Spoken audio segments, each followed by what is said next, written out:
Number 2 चाह रहे थे कि थोड़े हालात नॉर्मलाइज हों, कुछ स्पेस दी जाए, लेकिन उन्होंने भी इनकार कर दिया। वो भी चाह रहे हैं कि हम गारंटी कोई नहीं ले सकते, इनकी कोई गारंटी नहीं दे सकता,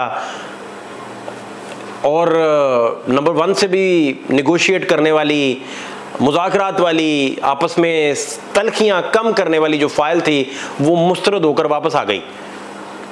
इस खबर के ज़राए जो हैं वो तहरीक इंसाफ के हैं। तहरीक इंसाफ के एक सीनियर रहनुमा एक निजी महफिल में बैठे अपने दोस्तों के साथ, कोलीग्स के साथ ये कहानी सुना रहे थे, और वो बहुत करीब समझे जाते हैं इमरान खान के। बहुत उन्हें तहरीक इंसाफ का, मतलब आप यूँ समझ लें कि कैलिबर वाइज और अपनी अपनी जो उनकी वर्थ है उस वाइज वो आप समझे कि आरिफ अलवी टाइप के हैं, उस पाए की बड़ी शख्सियत हैं। आरिफ अलवी साहब से ये वाक़या मैं मंसूब नहीं कर रहा, मैं कह रहा हूँ कि उस टाइप की वो बड़ी शख्सियत है। उन्होंने कहा कि निगोशिएट करने के लिए इनिशिएट चीज़ें होती रहती हैं सिस्टम के अंदर।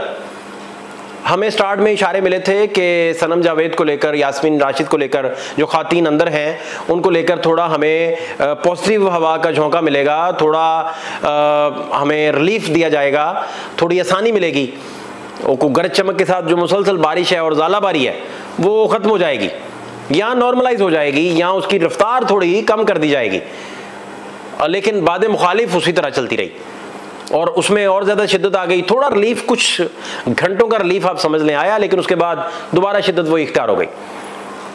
अब वो कह रहे थे कि इसकी वजह बेसिकली ये डिस्कशन शुरू हुआ महमूद खान अचकज़ई से, और महमूद खान अचकज़ई से पहले वहाँ फार्म हाउस का माहौल था चूँकि, और इस तहरीक इंसाफ की बड़ी शख्सियत के करीबी, बहुत करीबी लोग, वो भी तहरीक इंसाफ से ताल्लुक़ रखते हैं, वो बैठे हुए थे और जगजीत सिंह पीछे गुनगुना रहे थे।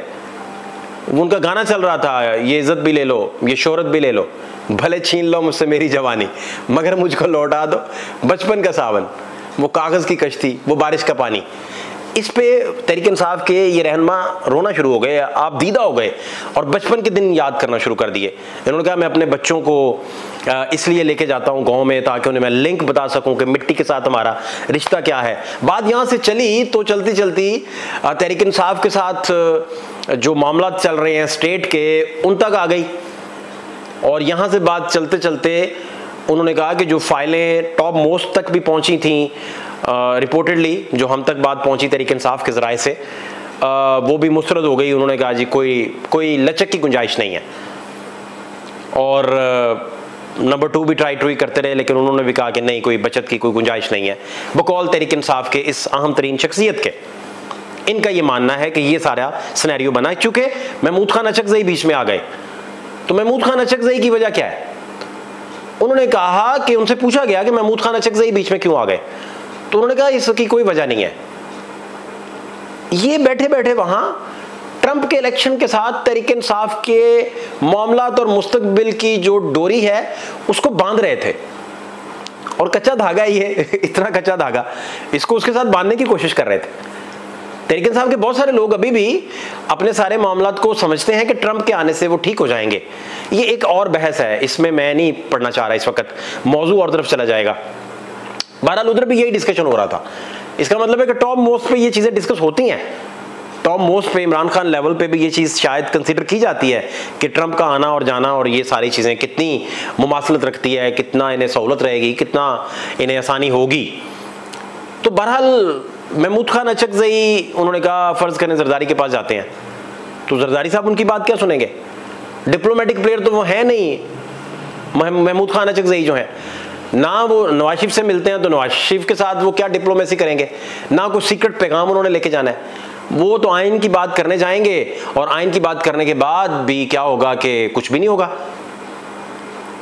तो मुझे फिर तहरीक इंसाफ के इमरान खान के करीबी मिनिस्टर का वाक़या याद आ गया, जिसमें उन्होंने हमें बताया था कि जब इमरान खान जेल से आएंगे तो मैंने सबसे पहले उनसे ये पूछना है कि जब ये तय था कि बंदयाल साहब के जाने के फौरी बाद हफ्ते 10 दिन के अंदर अंदर इलेक्शन की डेट के लिए पीडीएम और हुकूमत मान चुकी थी, अपोजिशन और पीडीएम मान चुकी थी, इलेक्शन 24 जो हुआ ये 23 में हो जाना था, इसके लिए सारा कुछ तय था, और इन्होंने मुश्तरका प्रेस कॉन्फ्रेंस भी करनी थी, प्रेस टॉक भी होना थी, तो फिर ये क्यों ना हो सका? तो इमरान खान ने डिनाई कर दिया, इमरान खान उन मुज़ाकरात को नहीं माने थे। तो महमूद खान अचकज़ई के पास मैंडेट क्या है, वो क्या मनवाने जाएंगे जरदारी साहब से, वो क्या मनवाने जाएंगे? हाँ, एक ज़रूर होगा, ये बात अब मैं आपसे कह रहा हूँ, एक ज़रूर होगा, वो ये ज़रूर होगा कि महमूद खान अचकज़ई दुनिया पूरी को ये ज़रूर बताएंगे कि हमने सियासी लोगों से भी मुज़ाकरात करके देख ली हैं, हमें कुछ नहीं मिला। और वो हुज्जे तमाम हो जाएंगे जो इमरान खान चाहते हैं हो जाएं, कि उन पर बार बार प्रेशर है कि आप मुज़ाकरात करें, आप बात करें, आप बात करें। वो देखेंगे हमसे बात ही कोई नहीं हो रही, और वो कहेंगे कि इनके पास मैंडेट ही नहीं है। महमूद खान अचकज़ई मोहसिन नकवी साहब से मिलते हैं तो वो कहेंगे मोहसिन नकवी साहब के पास कौन सा मैंडेट है और वो मुझे क्या दे सकते हैं, और मोहसिन साहब क्या दे सकते हैं? वो 2-3 चीज़ें दे सकते हैं। एक, वो इन्हें कहेंगे कि आपके जो इलेक्शन का सिनेरियो है इस पे हम आपको धांधली के प्रोब करने में हेल्प करते हैं। तो महमूद खान अचकज़ई पूछेंगे कि प्रोब कौन करेगा, इदारे कौन से होंगे, वो तो आपके अंडर काम कर रहे हैं, तो डेडलॉक उधर बरकरार रहेगा। तो ये शख्सियत जो फार्म हाउस बैठी हुई थी और बता रही थी कि टॉप मोस्ट शख्सियात जो हैं ताकतवर तरीन लोगों की, वो तहरीक-ए-इंसाफ से बिल्कुल नहीं चाहते कोई भी लचक देना या मुज़ाकरात करना। वो ये भी बता रही थी कि इमरान खान भी उसी स्टेज पे खड़े हैं और उन्होंने भी अपने मामलात में कोई लचक नहीं ली। और अब जब उन्हें ये पता चला कि अस्करी क़यादत की जनब से भी किसी लेवल का कोई भी उन्हें रिलीफ नहीं दिया जा रहा, ना उनके साथ कोई निगोशिएट हो रहा है, ना बात हो रही है, ना कोई डायलॉग हो रहा है, तो उन्होंने कहा कि चलें हम सियासतदानों को कम से कम एंगेज करें और लोगों को पता हो कि हम कुछ ना कुछ कर रहे हैं।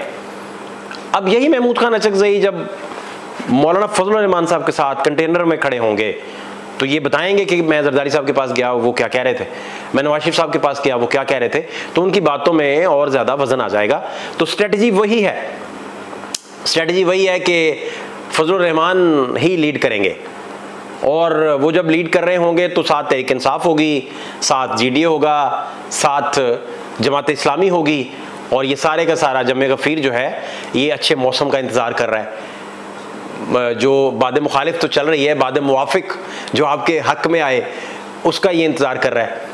कुछ रिमझिम हल्की फुल्की फवार पड़े उसका ये इंतज़ार कर रहे हैं। उस मौसम के आते ही फिर ये सारे लोग निकलेंगे और निकल कर ये सारी चीज़ें जो हैं वो फिर उस तरफ चल पड़ेंगी जहाँ फिर किसी न किसी बंदे को बीच में बैठना पड़ेगा, कोई गारंटी देनी पड़ेगी, कोई बात होगी।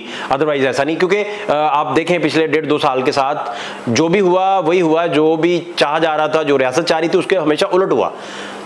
तो इस चीज़ में बड़े इशारे भी हैं बहुत सारे लोगों के लिए भी, सबके सीखने के लिए भी, सबके अपने अपने दायरों में जाने के लिए भी।